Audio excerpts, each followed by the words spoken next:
During the summer, on especially hot summer nights, I sleep with the screen door to the balcony open. I never really worried about it because it wasn't like I was living on the ground floor or anything. I lived on the 5th floor. I didn't worry about people looking in or thieves or anything like that. I guess the only person who could have broken in to steal stuff would have had to be Spider-Man. I felt at ease, sleeping, with only the boundary between me and the outside being the screen door. That has since changed. On the night that this incident took place, I came home late from work. I was absolutely exhausted. I had a quick microwavable dinner, and I headed to the bathroom to wash up for bed. The humidity was unreal that night, so I did the usual. I opened the balcony door and I closed the screen door. Now, I'm a heavy sleeper. I don't tend to get up all that much at night, but that night, I woke up in desperate need of water. I guess I didn't have time during the day to drink as much as I needed. It was still pitch black out, and that was a relief. I felt as if I had only been asleep for a couple of minutes. If it was time to go to work, I don't think I could have bared it. There was some faint light coming from outside. So instead of hitting the lights, I just groped for the bedside table and grabbed my cup of water. I sat up to drink, and that was when I noticed something. I looked out towards the balcony. I froze in bed as my eyes fell on a silhouette of a person. I couldn't believe what I was seeing. There was someone right there, on my balcony. I could tell they were looking right at me too. I lived alone at the time, and I didn't expect any guests in the dead of the night. Not even Spider-Man. I remember a jutting thought came to the forefront of my mind. This is my apartment. Why is someone on my balcony? The logical part of my brain had no answer to that question. I could tell from the silhouette that it was a man. It was dark. Really dark, but I could tell. I'm a woman, and I was living alone at the time. I was 25, I think, when this happened. The guy on the balcony was staring right at me. I wondered if what I was seeing was something paranormal for a brief moment. But as the clouds parted and the moonlight outside provided more light, I could tell that it was a very real person staring at me. Me and the intruder locked eyes, and I knew in that moment he wasn't a ghost or a figment of my tired mind. He was real, and he was there. The second I came to that realization, my body broke out in goosebumps. The hair on my neck stood on end. I know that sounds like such a cliche, but until something like this happens, you'll see how true that cliche is. Just as I felt the beginnings of a scream bloom in my chest, I saw the man on my balcony turn and run. I heard the intruder's footfall head off towards my neighbor's apartment. I didn't know what to do. I instantly thought of calling my mum. I thought of calling the police. I thought of running away. My head was in a spin. I heard a slam coming from the neighbors, and that was enough for me. It scared the hell out of me. I started to cry. I instantly called my mother. The first call should have been to the police, but I was in such a mess. I just needed to hear a familiar voice. I called the police, and they came out pretty quickly to inspect the scene. They found that my air conditioning unit had a clear shoe print on it. That made sense, as the aircon unit was right next to the partition between my place and my neighbor's. I guessed that whoever was on the balcony used it as a kind of step to get in and get out. There was only one person that the officer wanted to speak to that night, my neighbor. I didn't know him. I mean, I knew he lived there, but I hadn't ran into him in the few months since I moved in. To cut a long story short, it was him. I didn't get much out of the police in terms of a reason or an explanation as to what he was doing on my balcony in the dead of night, but trust me, my mind has conjured up enough theories. I am so glad I woke up when I did. Maybe he realized that I was regularly sleeping with the screen door as a barrier to the outside. Maybe he had planned whatever he had planned to take place that night. Sometimes I wonder what the hell he had in store for me that night.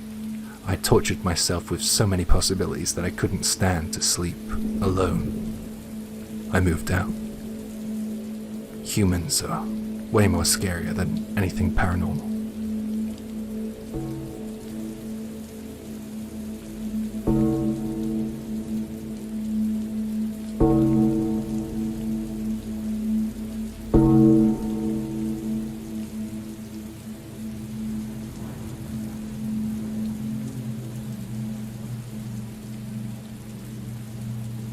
When I was younger, I used to work in a supermarket. It used to get so busy it was crazy.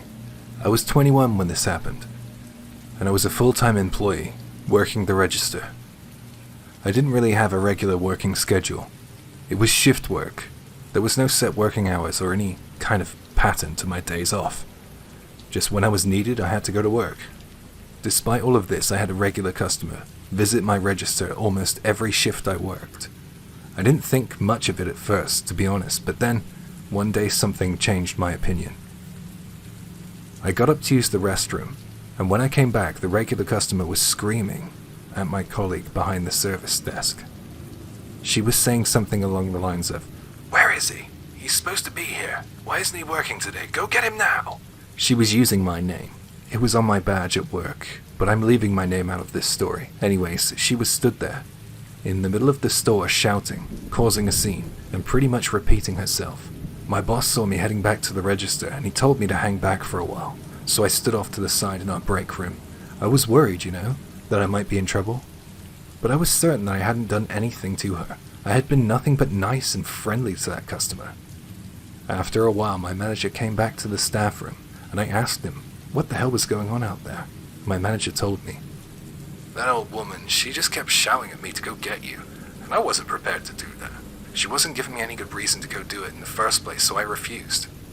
When I refused, she flipped out and she smashed her shopping cart into the service counter. She actually broke one of the glass displays. I banned her from the store, and I've called the cops." The police did arrive, and there were difficult conversations and accusations which followed. I cleaned up the broken glass while feeling incredibly confused and concerned. After that, life was peaceful for a while, but then when Christmas Day rolled around, things got weird again. I was working that day. We were open. The old woman who was supposed to be banned appeared at my register. She didn't have any shopping with her, no basket or cart. The only thing she had in her hands was a light blue envelope. She handed it over to me. When I didn't reach out for it, she just dropped it right in front of me on my register. The deputy manager saw the whole thing unfurl and came over right away. I'm not sure if he should have done this, but he did. He opened the envelope, and we both looked at the contents. I must admit here that I was more than curious to find out what she had wanted me to see. I was a little worried. It could be something deadly, though. Inside the sky blue envelope there was a letter and a photo. Although I only saw it once, I can still roughly remember the contents of that letter. It went something like this. "Dear handsome young man who works the register, I'm always grateful for your hard work and your help. This was taken in front of a tree, in front of the Sheba Park Hotel. I hope you appreciate this feast for your eyes." The photo was of the old woman stood by a tree wearing a miniskirt and fishnets at night. She was doing the peace sign. I didn't want to look at it. It looked like it belonged in the trash to me. It was more than provocative. It was weird, but at least she didn't cause a scene that day. I finished my shift, and I got my things together to head on home. I left the store and I saw someone familiar looking. It was the old woman. She had been stood there waiting for me to finish my shift. She must have been out there in the cold waiting for a while. I made out that I couldn't see her. I ignored her and kept my head down and headed for home, but she followed on behind me. She shouted my name and came rushing over to me before I could pretend to enter the random building. She was clutching another light blue envelope in her hands. I think I said something along the lines of, "Oh, no, it's okay, I don't need any more letters right now, thank you." Which sounds kind of dumb now, but I was panicking and I was young, you gotta give me a break. Her expression contorted from a welcoming smile to a scowl of anger. She threw the envelope at me, and loads of photos spilled out from it. I naturally looked towards the ground and saw them. They were, in a word, explicit.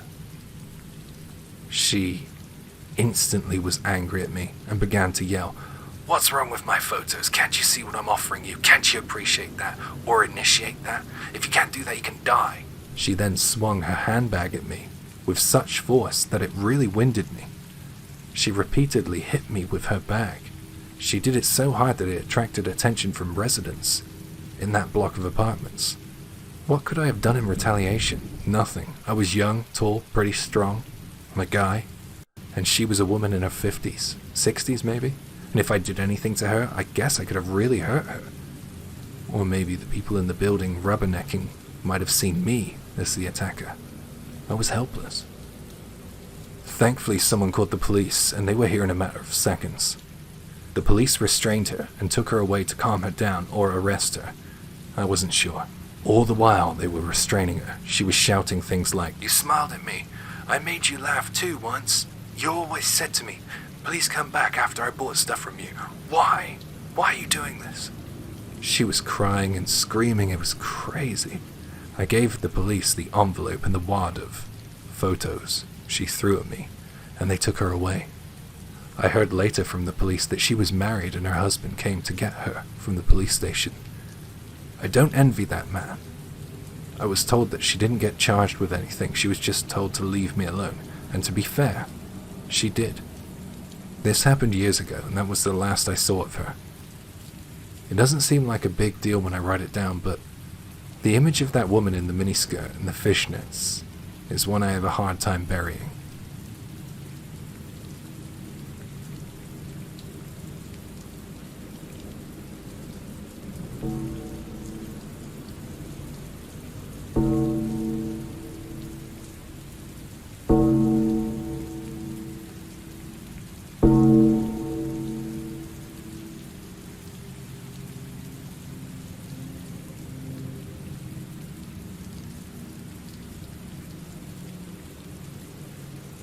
Lock your doors. That's all you need to hear. If you have the type of door that doesn't automatically lock when you are at home, or when you leave, you need to fix that. It all started about 10 years ago, back when I was living alone. I met some guy at a party, and I gave him my number. After I gave him my number, he called me almost every day. At first I thought to myself, wow, you're an enthusiastic guy, huh? I took it with a pinch of salt, you know? I just thought that he was a little too full on, but otherwise harmless. Turns out, I'm not the greatest judge of character. If I was, I wouldn't be here telling you this, would I? Roughly 2 weeks after I had given the guy my number at the party, I headed home, as usual, after work. When I got home, I threw the chain on the lock. I didn't always do that. I usually forgot to. I guess I thought I lived in a safe area. I don't know why. I always lock up now when I get home. After I got in, I just laid down on my bed. It had been a long day. I wanted to relax a little. My phone started buzzing, and I looked at who was calling. It was that guy. With a sigh, I answered his call. As soon as I answered his call, I heard someone attempt to open my front door. Luckily, the chain was hooked on the latch. But I simultaneously heard, through the phone pressed against my ear and cheek, and through the gap in the door, "Ah, you locked the door properly this time, huh? Why don't you come on over and let me in?" I was so terrified, I hung up and phoned the police as fast as I could. After he heard me on the phone to the cops, he must have bolted or something, because I didn't hear him out there again. He may have ran away, but I knew how to find him. I got my friend who held the party I met him at to get in touch with the police, and they tracked him down. One of my neighbors heard the whole thing, so they gave a statement to the police too. All these little factors add up, you know. Everything was in the right place that day. Luck was on my side. Well, that or common sense. The common sense to lock my goddamn door. According to the police, they arrested him and looked over his place. They found a whole bunch of photos he had taken without consent. He had been in people's homes while they were sleeping. I didn't dare ask the officer if I was on any of those SD cards or those hard drives they recovered. I just didn't want to know. I guess I was, though, since he had tried my door and he seemed to know when I didn't lock it.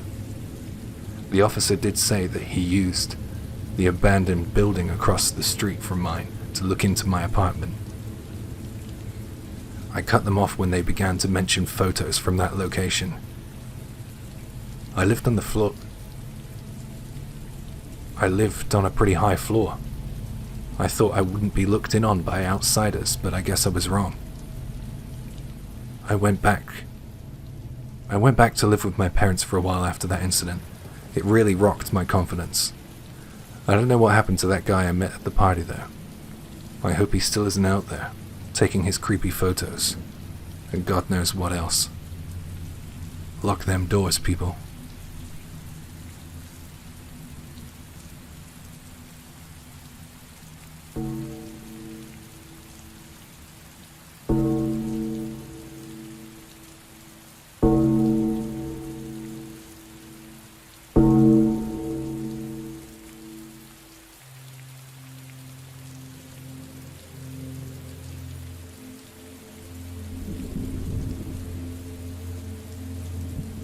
This happened when I was at college.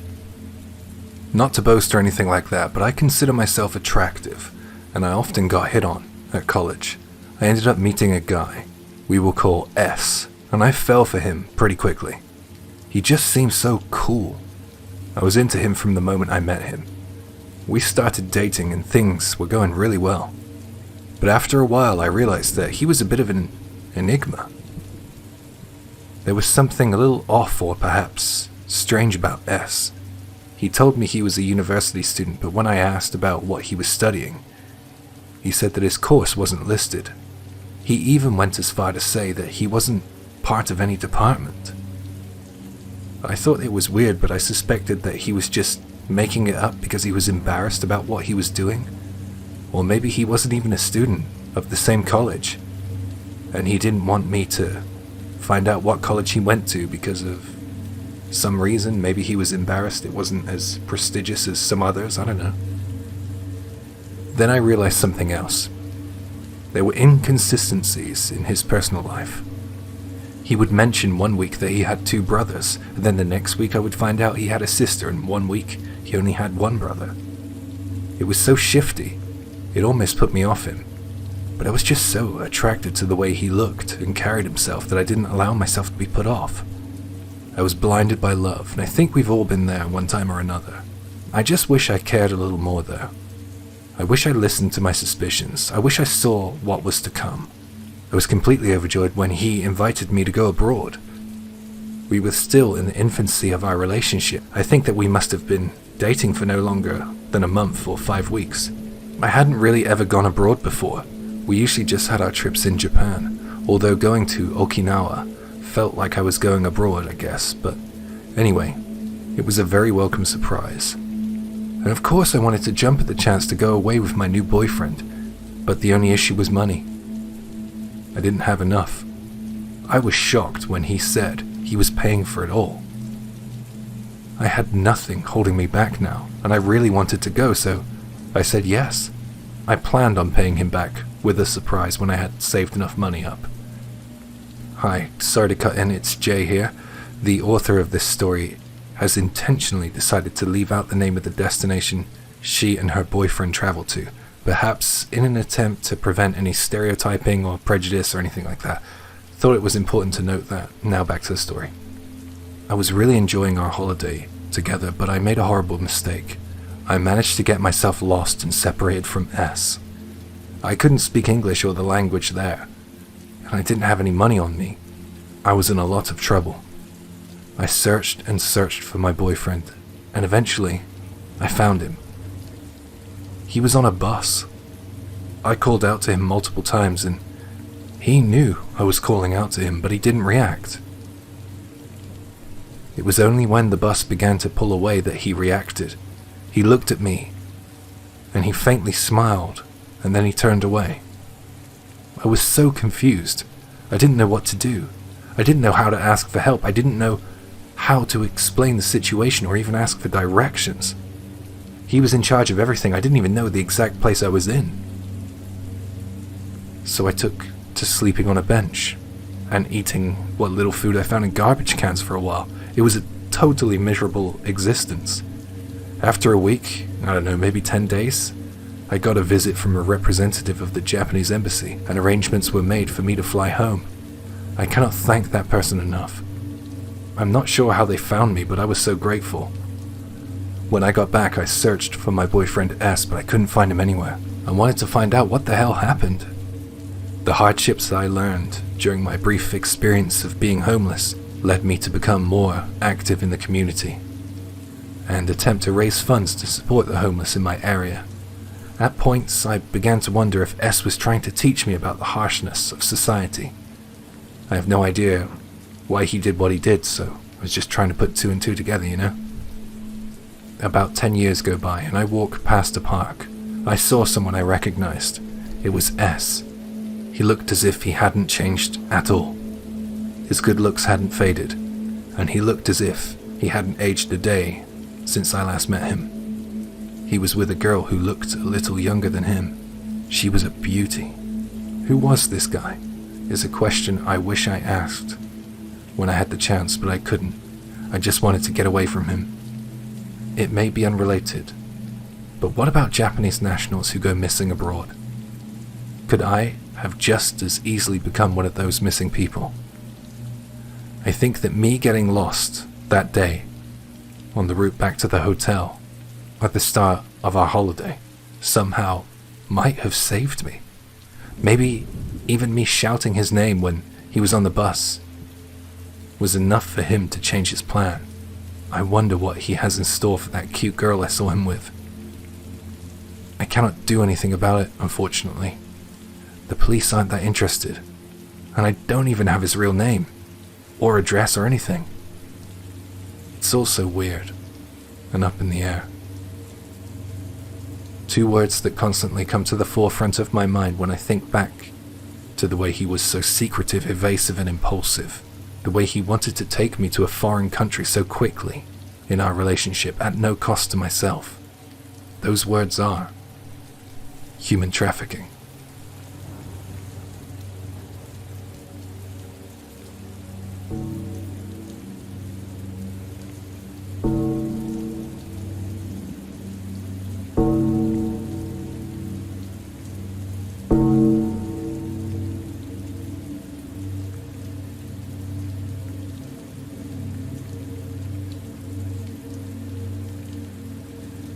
When I was in elementary school, I got sick and I had to take a day off of school. I had a cold and a fever. My parents both worked, and I was home alone. It was pretty early in the morning, and I was still taking medicine in bed upstairs. The house felt unusually quiet for that time of day. But that was only until I heard a knock at the door. Then I heard a voice call out, "Newspaper man, got your newspaper delivery here." I didn't answer the door, of course. After a while, the knocking at the door stopped, and the newspaper man must have thought no one was home and he gave up. He did call out about 3 times, and even at that age, I thought that was a little excessive for a newspaper delivery. I slept for a while, but then I woke up when I heard some noises coming from downstairs. I looked at the time and it was about midday, 12 p.m. "Newspaper man here, got your newspaper." The guy called out again, but it wasn't as loud as before. It was much softer, and this time he didn't even knock. What the hell was this? I wondered. Then it sounded like the newspaper man was having a conversation with someone else down there. It sounded as if there was multiple people there. I could hear at least 2 voices down there. The 2 voices were coming from downstairs, and I could only hear this because I had a fever and I had my window open, so I could hear everything that was going on outside downstairs quite clearly. I was suspicious, so I kept listening. Just as soon as the 2 voices started their conversation, I heard sounds as if they were walking down the side of my house. I was scared now. I was only about, 5, 6, 7 when this happened. And I was a young girl home alone feeling sick. I shouldn't have been left alone, really. Our house is surrounded by a fence, and we have this gravel moat running around our house to prevent crime. Well, that's what my dad used to say anyway. If you get over the fence, then we would hear the sound of shoes on the gravel. That's how I knew the newspaper man and the owner of the second voice had entered our garden. I heard the sound of 2 pairs of feet crunching on the gravel. It sounded like they were heading towards the back door. I got even more frightened when I couldn't hear the footsteps anymore. If they had turned back, then I would have heard them walking away, but I didn't. which meant to me that they were still there, or maybe even, God forbid, in the house. It didn't sound like someone entered the house though. I couldn't really be positive of that fact since I was on the second floor, and I didn't have a good view of the back door from the stairs. The only thing I could confirm was the fact that there wasn't the usual newspaper delivery car out front, and also what kind of newspaper man goes to the back door? I was panicking. I was in bed with a high fever, so at some points I could hardly believe it was reality and not some horrible fever nightmare I couldn't wake up from. Even though I was terrified, I was curious. I just had to head downstairs to see if I could see what was going on. So I crept downstairs as slowly and as quietly as I could, shaking like a leaf with each step. There was no one there. The house was completely empty. Did I imagine it all? Was that something paranormal, or was that just a near miss? After that, I went upstairs and I slept with the TV on until Mum and Dad got home. I managed to convince myself that I had been imagining things in the end, but something happened later that made me change my mind.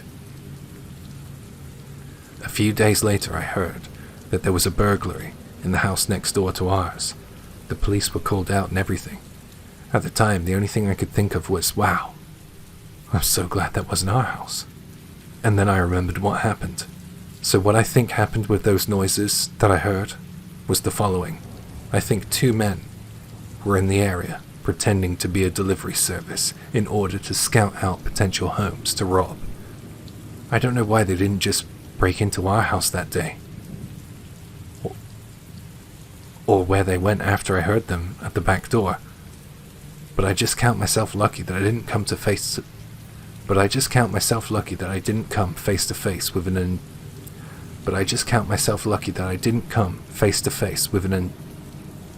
intruder that day. It was a really frightening experience.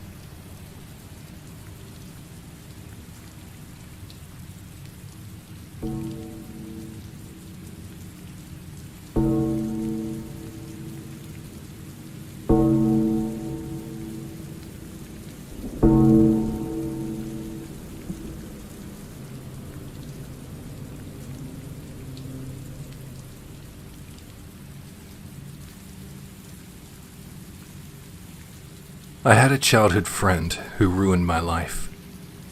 He turned my life into a living nightmare. I'm just gonna call him R. We met at elementary school, and we got on, straight from the get-go. We ended up going to the same middle school and high school. It was great because we both got along very well. We used to walk home together, and sometimes we went to school together in the mornings. My parents didn't even complain when I had him over. We weren't dating or anything like that. But I guess that it could have looked like we were. I didn't see many other girl-boy friend combos at my school. He was, to me, a very good friend. Because he was such a good friend, I told him when I entered into a relationship with another boy. I was nervous of telling him. I was thinking, will he make fun of me or will he support me? How's this one going to play out? I told him, and initially he didn't react much, but later that day, at lunch, he punched through a window. I felt awful, but I didn't know if he did that entirely because of me. It was after that point that R's behavior began to drastically change. He became very clingy and needy. He would stick by my side every break that we had between classes. He would wait for me in the morning and after school, and every night he wanted to come to my house. It wasn't just in person though. He was bombarding me with emails, texts, and calls every single night. If I didn't reply, he would send even more. I'm older now, and I can see how naive I was being every time I replied to him. I should have just cut ties, but that's hindsight for you. I shouldn't have given him the oxygen he needed to continue. Things started to get pretty creepy when I would wake up and see him right outside our house. Like literally, when I woke up in the morning, I'm talking before 7 a.m. I took the advice of some of my female friends and I confronted him one morning. I said to him, "Hey, I said I had a boyfriend, right? So maybe we should keep a little distance between us." The second I said that to him, he flipped out. "Why? I'm the one who's been with you this entire time. I understand you way more than he does, and I appreciate you more than he does. So why him and why not me? He turned to try and put his arms around me, but I saw it coming in the nick of time. After that, he would appear whenever my boyfriend and I went out on dates, and sometimes it felt as if he would try to sabotage them. Whenever my boyfriend would come over, he would turn up at my house and start ringing the doorbell. I didn't know how to deal with someone like that at that age. He was relentless. I swear one time when my parents were out, it was just me and my boyfriend, R tried to break in. I heard several thuds and bangs coming from the front door. R would do other things too. He started spreading lies, specifically ones about my boyfriend at school. It seemed like he was hell-bent on breaking up our relationship. Things went downhill for R. He stopped going to school so much when he realized that he wasn't going to break us up. Apparently, he gave up on going to college too. He still harassed me though, only digitally. I quickly learned to block all unusual friend requests and weird emails. I heard a rumor before I left my hometown for college that he wound up in a mental asylum. I can't put much faith in that rumor though. I hope that isn't the case, because even though he turned into a crazed stalker of a friend, he was still, at one point, my best friend. After graduation, I rented an apartment with the boyfriend I made at school, and I still live with him. I really don't know what happened to R, but I often think to myself, he's out there. He's still out there. I try not to share too much personal information online because he was bad as a teenager. He could be worse as an adult.